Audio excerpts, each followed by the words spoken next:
I'm Sam Mitchell, and these are my stories. Hi folks, how are you today? Today, first welcome you to Autism Rocks and Rolls. Now, before we get messing, I'm not a psychiatrist. If you start to be diagnosed with autism, please see a physician. I only speak based on my experiences. That's on the intro and that are found on ytmp3.com. I should also mention I'm selling t-shirts and hats today. Be sure to get yours for only $20. That's not all because I do have a mission to interview with all of you. The mission of Autism Rocks and Rolls is to take the stigma off of autism and other conditions that many are disabilities. People with spectrum are not broken and do not need to be fixed. Those who have conditions or at least want to be pitied, there's nothing to be sorry about. I do have some pain for the following as well. I must suggest going to Moose Lodge, Bloomington. Dr. Henry Wilson, who established the Moose home in Louisville, Kentucky area in 1888, may have been the club's founder. The men's objective of the Moose when it's initially opened was to provide a space for men to gather, socialize, and have fun.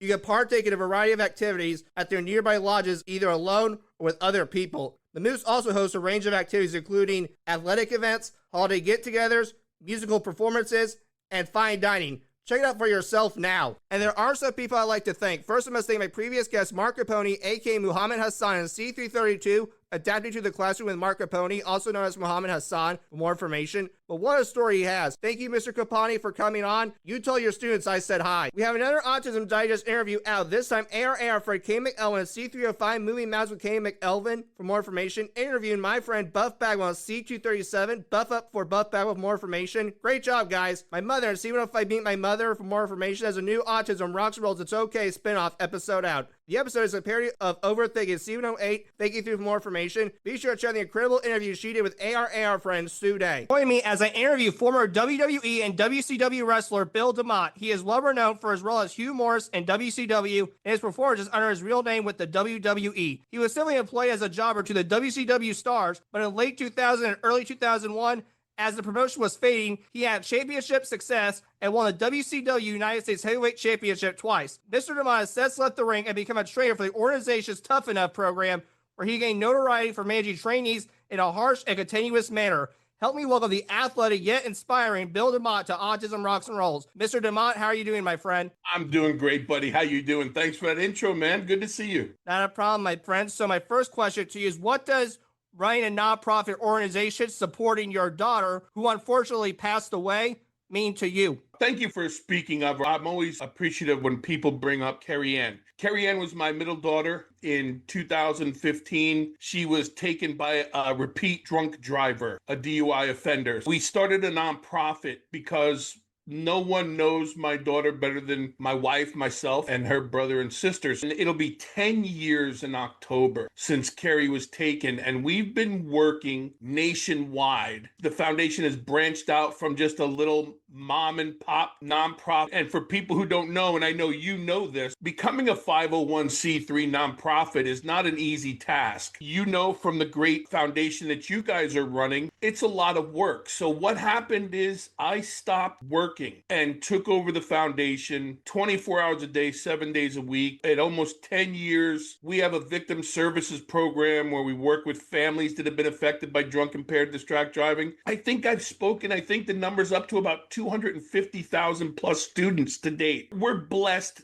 and it's always interesting that you take something tragic and turn it into something powerful. That's what keeps me going. Let's talk about that, actually, because I know you do offer victim services. What resources do you offer to your clients? We get a lot of calls actually from around the country that people have been affected and they learn about the foundation. The biggest thing we do is become an ear, a support system, because as much as people would like to think there's a lot of organizations out there that help victims, it's really different in every state and it's run differently. And so what we do is we provide not only assistance and support with the tragedy, we stay with them through the court process, we help them manage anything that comes along with the loss of a loved one, and we make sure that they're not left alone to figure this journey out by themselves. We don't just work with a family and as soon as the judicial process ends, we walk away. They become part of the foundation, and that's really who Keri was and is. I always say we're building that army, but we just make sure that no one's loved one becomes a statistic. I can testify to that too, because we do the same. I think it's because at the end of the day, when we're so lost, we forget there's other people who's been through what we've been through. I'm on the spectrum, and I know someone else who is on the autism spectrum has been through exclusion or someone lost their daughter to drunk driving like you. Yes. Unfortunately, you're right. And you guys do such a great job, brother. You guys are inspiring. And when we met and talked for the first time and I had the opportunity to meet your mom, you're taking a challenge that you're faced with in some people's eyes, but you're turning around and opening up a whole new world for people that are on that spectrum or facing those challenges of exclusion. I think it takes a special kind of person to take something that's affected them and then open their arms and heart and eyes to others and help them walk through it. Man, I'm blessed to know you and we get to talk like this because you guys are doing amazing work. And I think that's the point at the end of the day. And I say this as a 60-year-old man to a young man. We all have these challenges. We face things. Well, let's talk about your nonprofit a little more. Do you want to tell me what the Keri Ann DeMott Foundation has coming up? Because I looked on your website, you may have a 5K and 10K run from what I understand. Yeah, I'm leaving for New Jersey tomorrow. Now have chapters of the Keri Ann DeMott Foundation in Alabama and a chapter in New Jersey. So New Jersey, every year we have a big event. It's called Day in the Park on September 13th. We turned it into an annual softball game with the local police department. I was born and raised in Paramus, New Jersey. I'm a Jersey boy at heart. The opportunity to get to go home. And there's hundreds of people who come out to this event. It's free food. There's some fun. There's some information. There's some community. We play this great softball game for a championship belt that the police department has yet to win. But we get to share the mission and the message with the community. And that's the most important part because then we get to introduce ourselves in the school systems and work with more law enforcement. We're not an event-based foundation, but we have 3 big events a year. So we have the Day in the Park coming up this week. In November, like you mentioned, we have the 510K held at the University of Central Florida, which is amazing. And then every year we have our annual dinner gala, and this will be our 10th year. So we're calling it the gala. It's really been an incredible journey to think that you and I believe, have talked about this. As long as we reach one person a day with our mission and message, then man, we're doing great work. That's when you know you're making a difference. And I think you have to have that goal with your nonprofit because we're not in it for the money. Let's be honest. It really is what it is. It's a nonprofit. Everybody on our board and everybody who works with our foundation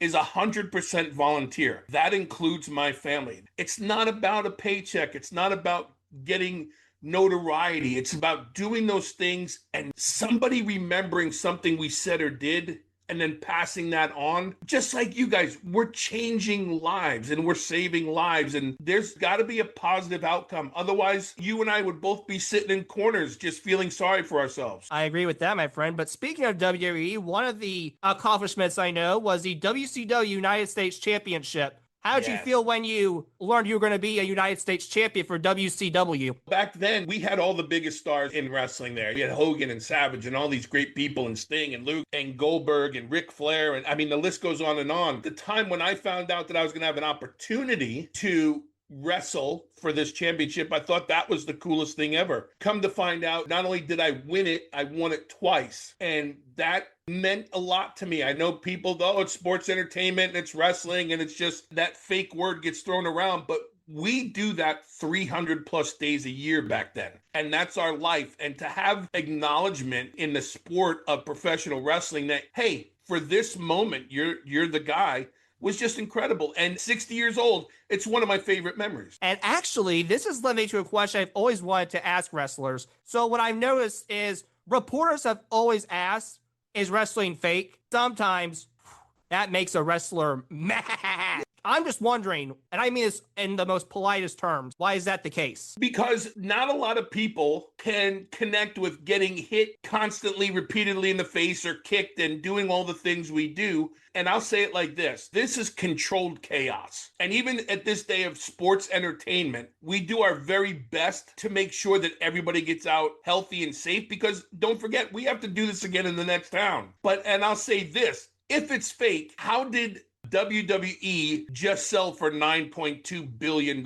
If wrestling is fake, why is ESPN now paying billions of dollars for this to be on their channels. We're an advanced form of physicality, and we have the best stunt men and women ever created. And it's a lifestyle. It's not a job. If you want to get in this business and be good at it, it's a lifestyle. So I don't like the word fake because that means we're not doing anything. And I have a broken neck, 4 knee surgeries, all my toes, my jaw, my eye socket, yada, yada, like other people. I don't think anything fake hurts. And it's always made me mad too, because I think it's an insult to the person, to what they're doing for a living. How would you feel if someone said, oh, you're not working hard? That's what you're practically saying to a professional wrestler. And you almost want to ask the person who says it's fake, well, did you pay fake money to come and watch it? No, they're paying outlandish amounts of money to come and watch this entertaining stunt show, this Circus Soleil. Is Circus Soleil fake? Is the UFC fake? Is American Gladiators fake? No. Maybe they're paying with Monopoly money. Who knows? If they're playing with that money, then yes, it's fake. I do want to talk to you more about your daughters. How do you honor Keri Ann with the exception of the foundation? Do you celebrate her birthday still? Yeah, so what we do, they're awesome questions, brother. We hold the 5K because Keri Ann was a track star in high school. We maintain her running legacy. Her birthday is in January 9th. And then for me and my family, we're always driving to the highway where her memorial marker is. Every night I get to say goodnight to her before I go to bed. And I let her know how proud we are of her, of what she's accomplishing. And I thank her every day for allowing me to be the voice to her mission and message, because everything we do is what Keri would have done. I'm not a very sociable person. I don't like to be in front of people. It's funny as a professional wrestler, right? Because we spend our whole lives in front of thousands of people every night. But I go out every day, and every day I get to introduce her to a bunch of new students or work with law enforcement. I'm honoring my daughter, and that's what makes everything so special to me. Nah, man, I get it too. I will speak in front of people, but if I had a choice, I'd rather be speaking to people with my headphones on. So I totally understand. Yes, sir. And I've always find that ironic too. I like professional wrestling, but let's just get rid of the people in the crowd. I learned really quick how to look above their heads so I didn't have to see all those people staring at me. There you go, baby. I need to do that too. There's the trick.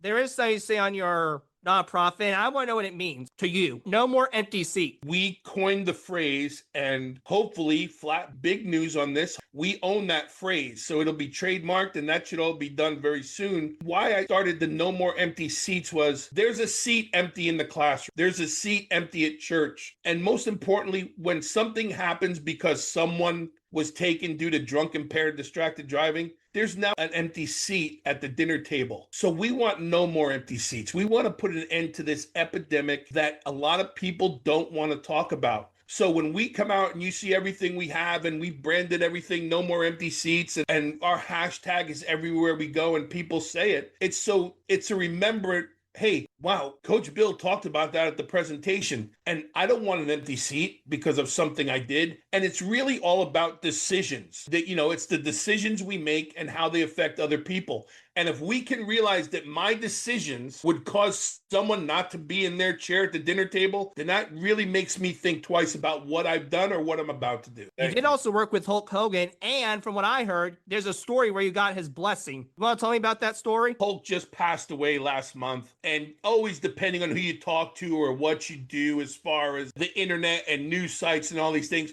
Hulk was great to me from the minute go. As a matter of fact, when I got my job in the United States for WCW coming out of Japan, I met with Hulk Hogan and he shook my hand. And to me, that was gold. And so Hulk was always very good to me professionally and personally. Always looked out for me, always gave me advice, and always made sure I was kind of in the right place at the right time. It's a dream, right? If you're a fan of the industry and all of a sudden you're standing next to Hulk Hogan talking business, and then you get to have a beer with him at the end of the night. I'm an Elvis fan. That'd be like if Elvis came up to me, shook my hand, and said, hey, have a seat and let's talk. Find the person that you idolize and they become your friend and they befriend you. That's what it was like for me with Hulk Hogan. It was amazing. I feel the same way if it was Johnny Cash. Oh, brother. Chris Christopherson became a very good friend of mine later in life. He used to share Johnny Cash stories with me all the time. That's pretty cool, my friend. So on your video with your nonprofit, you're trying to create Keri's Law. You want to tell me about that? As a 501c3, we cannot be lobbyists for lawmakers. We presented it to some of the representatives and senators here in Florida.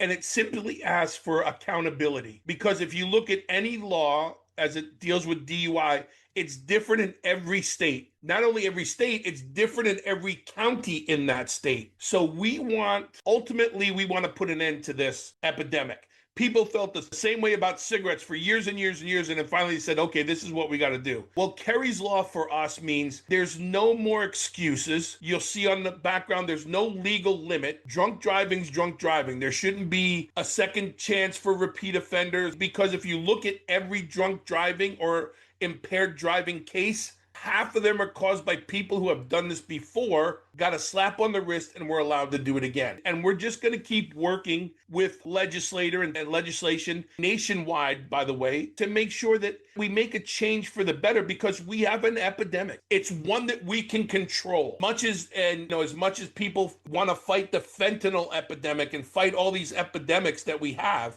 to address that drunk, impaired, and distracted driving is an epidemic we can control. How far is that going, if you don't mind me asking? Is there any states that maybe don't have it, but either consider it in the future or acknowledge it? There's always talk of legislature. As you guys deal with your subject matter, it's always whatever in the news is the hottest topic. If it's guns, then guns take precedent. If it's fentanyl, then fentanyl takes precedent. But I will say this, here in Florida, Trenton's law just got passed and takes effect October 1st, and that doubles the penalties and prison time for repeat offenders. While there's little movement, it's still good forward moving process. So we're just going to keep fighting the good fight. And as you know, as a nonprofit, sometimes you just got to bite your tongue sometimes and just say, okay, and figure out a different way to go about it. Now, you were a coach on Tough Enough, and yes, according to a lot of people, you were harsh and contentious, as they said. Was there any times you thought you were maybe too harsh or you crossed the line? Well, I think the differential here is Tough Enough is a TV show. When the red light is on and the show's edited, you're only going to get the very best part. At the Tough Enoughs, we spend about 3 to 4 months with the kids. And in that 3 to 4 months, they edit down to 30 minutes a week of what they will show. So just like anything else, you need a good guy and a bad guy, and someone who has a big heart and someone has no heart, and the girl who gets upset and the guy who misses his mom. It's storyline driven. The thing with being a coach is it's okay to be friendly, but you're not there to be their friends. And Tough Enough, the name Tough Enough, is to find out, can you make it? Not become my friend, let's go to dinner every night. No,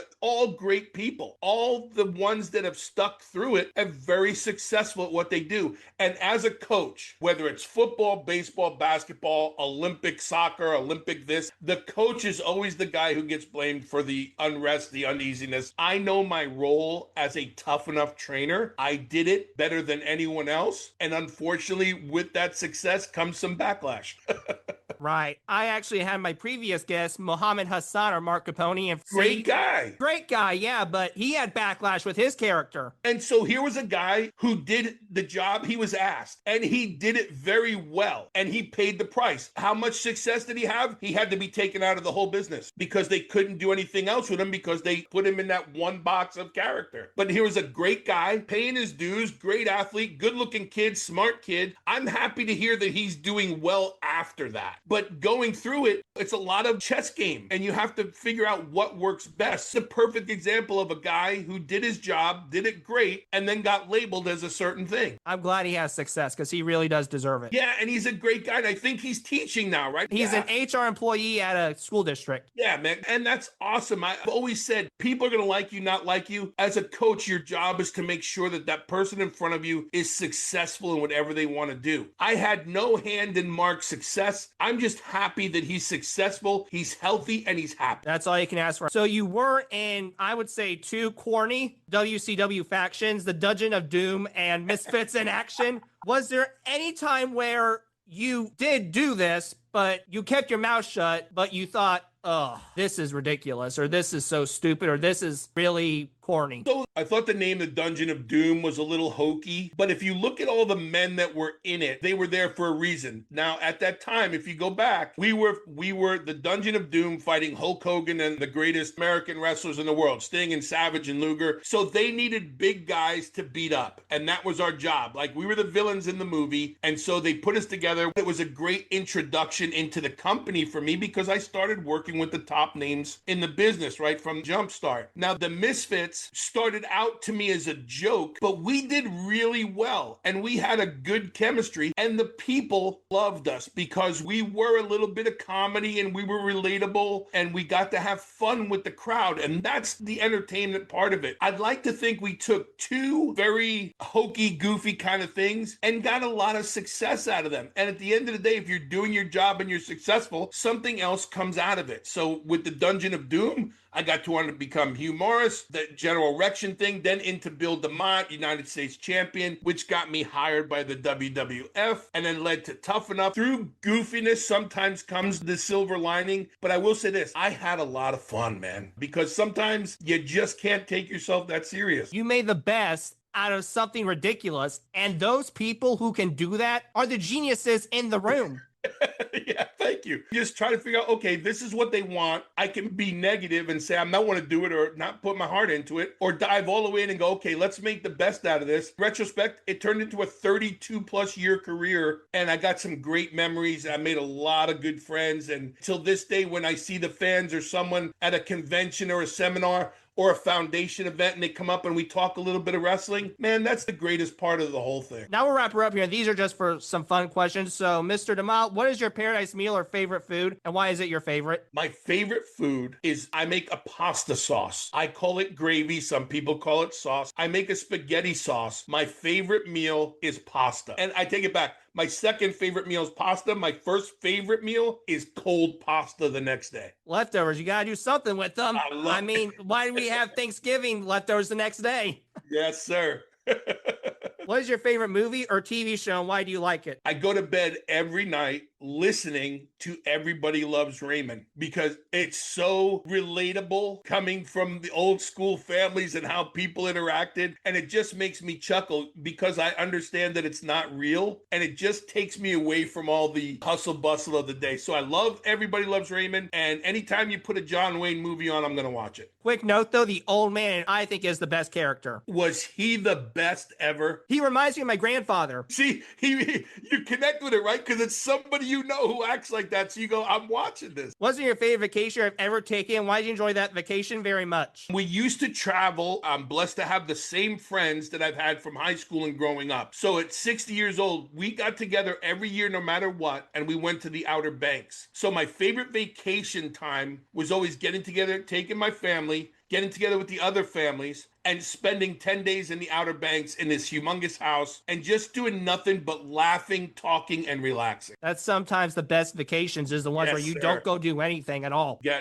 I do nothing but just sit and relax, and I love a cup of coffee by the water. That's a good answer too. I would say a lot of people like the view from their condo. Yes, sir. So my final question is, are there any good memories you want to tell our listeners about? If you do, why do you remember that memory the most? So before you answer, just answer the question with something sentimental that makes you feel good inside. If you got the rule, it could be a cruel place. And a funny memory that makes you fall on the floor laughing. It could be with wrestling, could be with your family, could be with the foundation you run. Your call, you want to answer it, bub. Okay, so a funny one. There was a time in wrestling, and I only drove with a certain couple of people. One of my best buddies and someone I loved to travel with was Chavo Guerrero. Chavo Guerrero and Lacey, my wife, she wasn't my wife at the time, we were dating. We were driving from Tupelo to Memphis, Tennessee. Well, there's a part of that roadway where the speed limit goes down, but we didn't see that and we stayed at the same speed limit. So we got pulled over and the guy saw this big guy driving, Chavo in the driver's seat, who was a ripped monster. My wife's in the back and they asked for the driver's license. So I'm from Florida, Chavo's from California.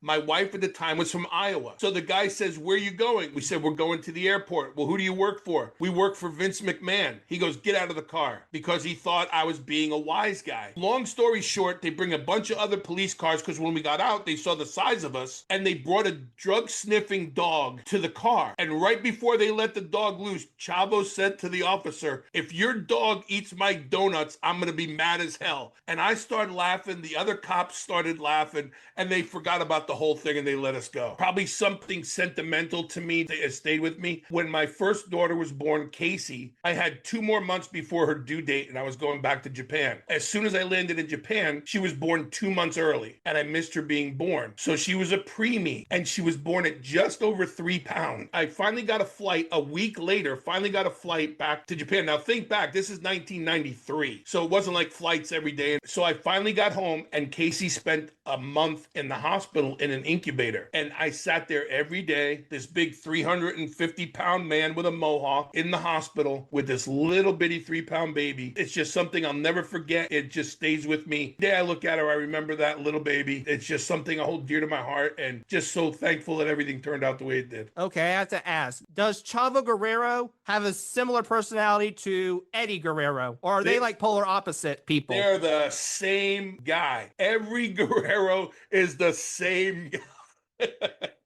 The whole family's the same. Because from what I've heard, Eddie was just a nice guy out of the ring. All the brothers are such sweethearts, but they all have such a short fuse. So the slightest thing, they go from 0 to 1,000. 0 to 1,000 so fast. They're all the same. I know them all. I love them all. I love that family. And they're the sweetest people in the world and the last people in the world you ever want to make angry. Yeah, I don't think I'm going to get any more frog splash. I'll just shut up. Well, Mr. DeMott, thank you for your time. Is there any closing remarks you'd like to make? I just want to say thank you for when we first connected, and thank you for everything you're doing, because I know you're out there traveling and speaking to the masses and sharing your story. I just want to let you know you're an inspiration, brother. And without young men like you, and love the relationship with your parents and how you guys work together and make this all work, I just want to say thank you for the opportunity to connect off screen. But then thank you for allowing me to share a little bit on screen. And you guys have my heart, and we're partners. And whatever you need, I'm there for you. Partners in crime. He's Batman, I'm Robin. I'll be Robin, you be Batman. Oh, darn. Fine. Attaboy. All right. Well, thank you again, Mr. DeMott. You have a great day, buddy. Thank you, brother. Good to see you. I'll talk to you soon.